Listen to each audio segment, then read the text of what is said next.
Our topic is the rising tide of compelled speech in Canada. I am going to take just a couple of minutes to give us some context and set it up, and then I'll ask Jordan to tell us what he thinks.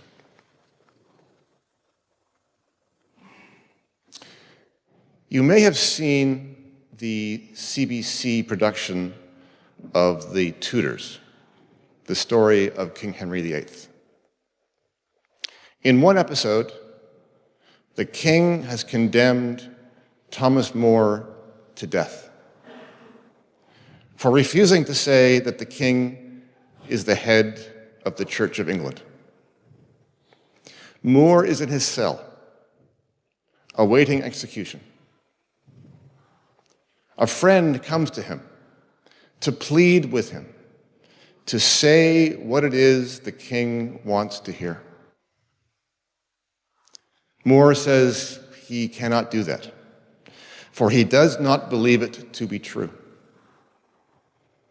In exasperation, the friend says, "You don't have to believe it. You just have to say it." When your brain makes that kind of calculation, you know you are under the thumb of a tyrant. And Thomas More lost his head. The tide of compelled speech in Canada is rising. The Law Society of Ontario has introduced a new policy that requires each lawyer to develop a statement of principles which endorses and acknowledges an obligation to promote certain values. The Ontario Human Rights Commission says that under the Human Rights Code, failing to address somebody by their preferred pronoun will constitute discrimination for which you may be investigated and prosecuted. The Elementary Teachers Federation of Ontario has introduced new curriculum to require teachers to teach elementary students about white privilege. And the Federal Summer Grant Program requires applicants to attest to the values that the government believes in. They don't have to believe it. It's a fucking lie! But There's no such thing as compelled speech! The government cannot tell you what to do!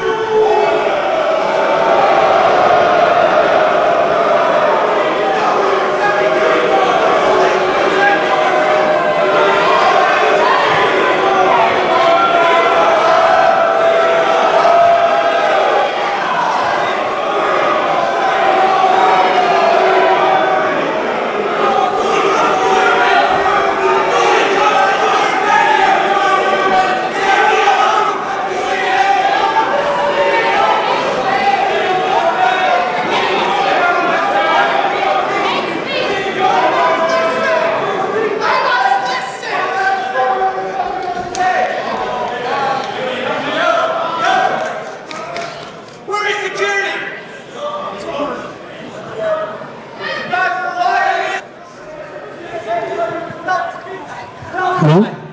That's pure narcissism at work, by the way.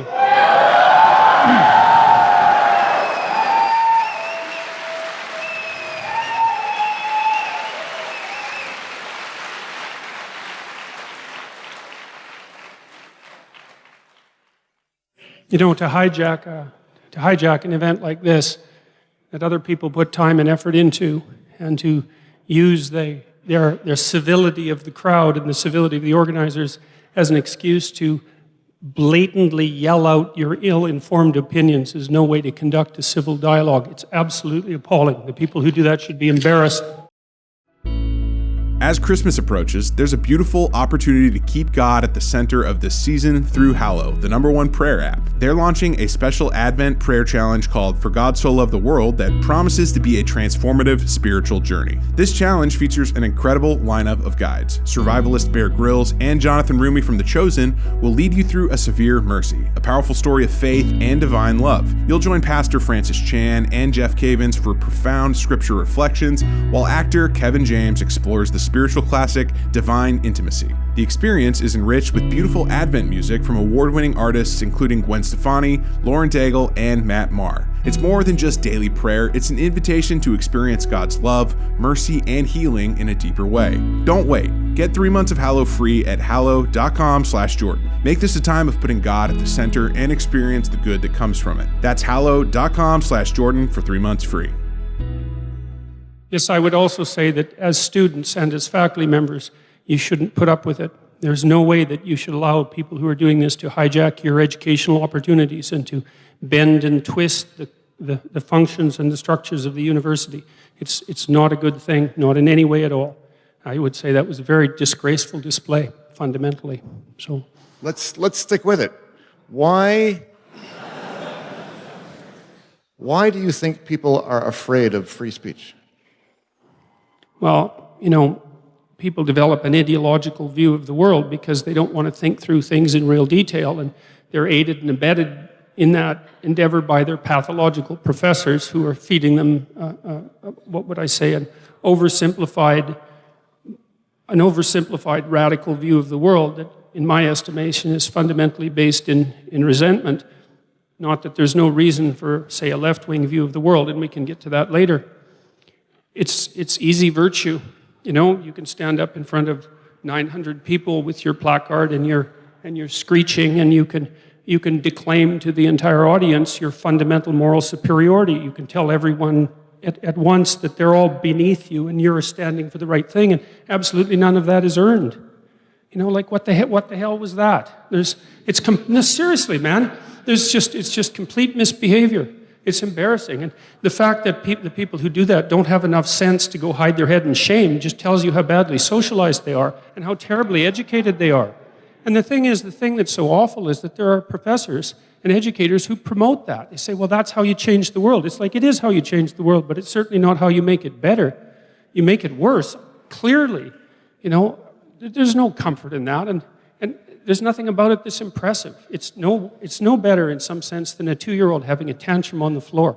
It shows, as far as I'm concerned, it approximates the same level of psychosocial development. So, and the fact that this is happening continually at universities it truly makes me embarrassed to be associated with the university. And I say that with great displeasure because, I've been working for great universities for a very long time, and the university is an absolutely remarkable institution. It's survived for 1,000 years, and to see it brought down by people whose behavior would be out of place at a 4-year-old's birthday party is something abysmal to behold.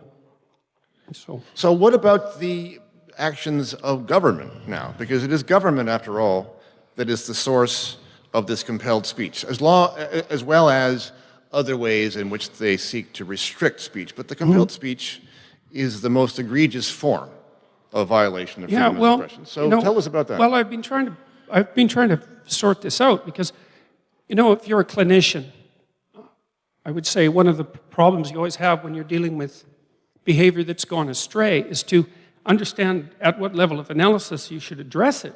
Is it a theological problem? Is it a philosophical problem? Is it a psychological problem? Is it social? Is it economic?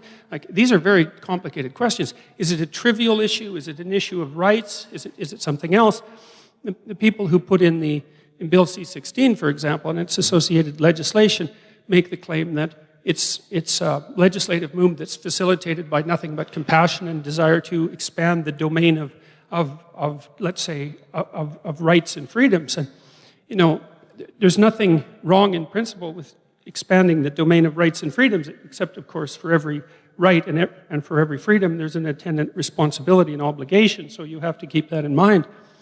when I looked at Bill C-16 and the legislation that surrounded it, especially that was written by the Ontario Human Rights Commission, the policies that surrounded it, and also the policies that gave rise to the social justice tribunals, named social justice tribunals, appallingly enough, that gave rise to those tribunals in Ontario, the things I read just made my hair stand on end, you know. The social justice tribunals have the right to place themselves outside of outside of jurisprudential precedents. It's like, what the hell is that? It's really, you're going to make the case, the only way I think that you could justify doing that is that if you tortured yourself into the ideological proposition that English common law is somehow an oppressive branch of the patriarchy, and because of that you have every right and even obligation to place yourself outside of its structure of precedent. But we don't want to place ourselves outside of the structure of precedent of English common law, I can tell you that. It's one of the supreme achievements of the human race. It's produced societies that are as free and as productive as any societies have ever been anywhere on the planet, and certainly are now. And to dare to state that you would place yourself outside of that precedent, that's the sort of thing that made my hair stand on end. And there were other elements of the policies that were equally reprehensible, not least their complete incoherence of formulation. You know, I couldn't understand some of it. Like, I don't understand, for example, with regards to the gender propositions, how it can be that you can be anywhere on the gender spectrum, which, by the way, is not a spectrum technically, and it actually matters which words you use if you're writing law.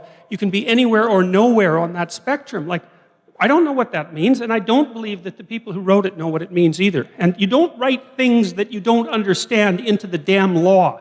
You don't do that because the law unfolds in society, and it tangles people up as it unfolds. And it's no joke when that happens. So you be very, very careful when you're writing law.